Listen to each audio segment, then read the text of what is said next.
Yan, good morning. Ito, meron tayong ulit another access na Suzuki. Ito, bagong-bago lang. 2 weeks lang ito. Kulay siya, black.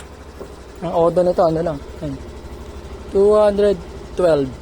Ay, 11 pala, 12. Yan. Ito nilagay natin. Senlo X1 na GT. GT to eh. Ayan siya. B3 GT X1. Yan. Tapos itong Pia Original. Ayun yung ilaw nyo. Bulky yan. Ayan lang. Naka-mounting siya dyan sa ilalim. Tapos yung busina, nandyan din, nakatago. Yan, hindi ko kaya pakita yung gawa ko. Basta nakatago sila lahat dyan. Tapos yung switch niya, ito lang.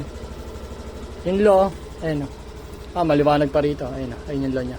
Tapos high, yan. Medyo cover lang tayo ng yan. Nakita siya.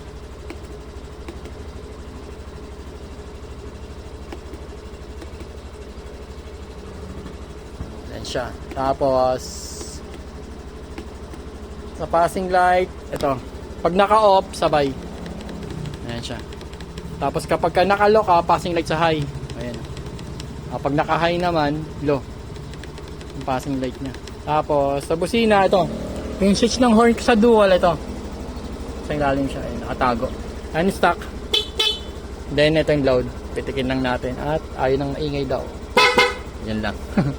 Asa yung tsura niya. Ayun siya. Diba? Liwanag niyan.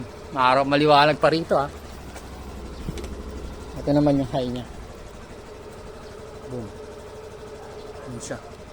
Liwanag. Yan lang.